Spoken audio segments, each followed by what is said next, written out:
नमस्कार केमन आছেন सबाई गिनेस बुकर एक भिडियो निये एसेছি আজকে বানাবো চিকেন রেজালা। সেজন্য চিকেনটাকে আগে দই দিয়ে নুন তার মধ্যে একটু গোলমরিচ দিয়ে একেবারে ম্যারিনেট করে রেখে দিয়েছিলাম আর একটুখানি ওই সরষের তেলও দিয়েছিলাম। আর এখানে বানিয়ে নিয়েছি বেরেস্তা, যেহেতু রেজালাতে চিকেনের বেরেস্তাটা লাগে আর এই বেরেস্তার তেলেই আমি পুরো রান্নাটা করব। যেহেতু আমাদের বাড়িতে কদিন ধরে চলছে আমার বরের প্রি বার্থডে সেলিব্রেশন, ও 2 জুলাই বার্থডে, আর এই দিনটা খুব স্পেশাল ছিল। সেই দিন আমাদের T20 ওয়ার্ল্ড কাপ ছিল, আর যেহেতু বুঝতেই পারছেন একটা টান উত্তেজনা, তার মধ্যে তেমন গরম, সব মিলিয়ে ঝুলিয়ে একেবারে ওয়েদার ছিল একদম। তাতে একটু বৃষ্টিও পড়েছিল সেদিন আবার। তো সেই জন্য ভাবলাম ঠিক আছে একটুখানি চিকেন রেজালাই বানাই, আমার বড় একদিন ধরে খেতেও চাইছিল। এই জন্য একে একে প্রথমে তেজপাতা ফোড়ন দিলাম, তারপরে দারচিনি, লবঙ্গ, এলাচ আর কুচনো পেঁয়াজটা দিয়ে ভালো করে ভেজে নেব। আর ওদিকে বেটে রেখেছিলাম পেঁয়াজ আর রসুন একসাথে, সেটা দিয়ে খানিকক্ষণ আমি কষিয়ে নিচ্ছি। এই যে কষানোর প্রসেসটা চলছে, এই রেজালা করতে গেলে না খুব একটা কষানোর প্রয়োজন হয় না, একটুখানি কাঁচা গন্ধটা চলে গেলেই হবে। আর তার মধ্যে অ্যাড করে দিচ্ছি 1 চামচ মতো আদা বাটা। এতে খুব বেশি আদা বাটা দেওয়ার দরকার নেই। আর রান্নাটা কিন্তু কাঁচা লঙ্কা দিয়ে হবে, যেহেতু কালারটা সাদা থাকবে সেহেতু ওই লাল লঙ্কা বা ওই জাতীয় কিছু ফোড়ন, অনেকে লঙ্কা ফোড়ন দেয়, আমি ফোড়ন দিইনি এটার মধ্যে। এই মশলাটা অল্প একটু কষে আসলে একটু দিলাম নুন, আগে নুনটা দিয়ে দিইনি, তাহলে যেহেতু মশলাটা আমি খুব বেশি ভাজবো না সেহেতু নুনটা একটু পরে দিয়েছি। নুন দিলেই পেঁয়াজের জল ছেড়ে দেয়, আমি সেই কারণে নুনটা পরে অ্যাড করলাম। পরিমাণ মতো নুন আপনারা বুঝে দেবেন।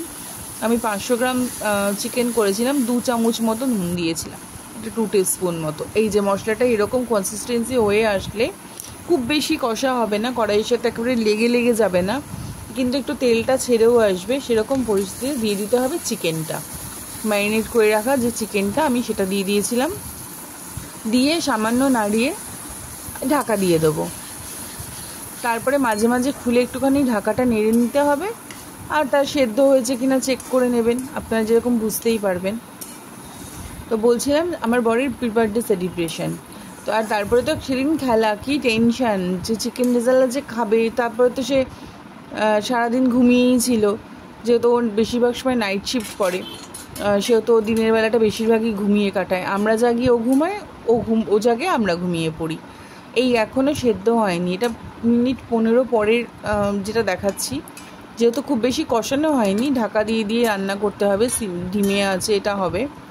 আবার একবার ঢাকা দিয়ে দিলাম, আবার বেশ খানিকক্ষণ পরে খুলে নিয়ে দেখে নিতে হবে, তখন এই ওপর থেকে তেলগুলো আস্তে আস্তে ছেড়ে দিয়েছে। বেশ দেখুন ভাবটাও কেমন বেরোতে শুরু করেছে।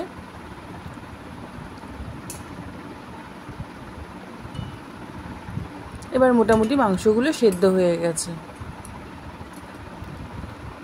এরপরে আমি দিয়ে দিচ্ছি ওই যে চালমগজ, পোস্ত, তারপরে কাজু বাদাম, অল্প একটু কিশমিশ, তার সাথে জায়ফল, জয়িত্রী, একটু কাবাব চিনি, এইগুলো আমি বেটে রেখেছিলাম একসাথে, সেই পেস্টটাই এটার মধ্যে দিয়ে দেব। দিয়ে আরও খানিকক্ষণ ঢেকে রাখবো, যাতে এটা খুব ভালো করে চিকেনটার সঙ্গে মিশে যায়।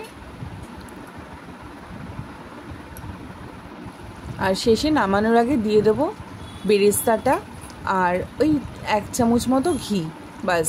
তাহলেই রান্নাটা এই যে দেখুন একদম এই রকম কনসিস্টেন্সিটা বজায় থাকবে, খুব বেশি গাঢ়ও হয়ে যাবে না, আবার একেবারে ঝোল থাকবে না। কেউ চাইলে বিরিয়ানি, ফ্রাইড রাইস এসব দিয়েও এটা খেতে পারবে রেজালাটা। আমি যেরকম বানাই তাতে একটু গ্রেভি থাকে, আমার ভালো লাগে গ্রেভিটা খেতে। আমার রেসিপিটি কেমন লাগলো জানাবেন, ভিডিওটি ভালো লাগলে একটি লাইক করে দেবেন, আর যারা চ্যানেল সাবস্ক্রাইব করেননি চ্যানেলটি একটু সাবস্ক্রাইব করে দেবেন। সাথে বানিয়েছিলাম নান, ময়দাটাকে আগে থেকে মেখে রেখেছিলাম, দই, সামান্য একটু বেকিং সোডা আর বেকিং পাউডার দিয়ে একসাথে, আর তাতে একটুখানি নুন চিনি দিয়ে মেখে রেখেছিলাম। আর তারপরে ওপর থেকে একটুখানি ধনেপাতা আর একটুখানি কালো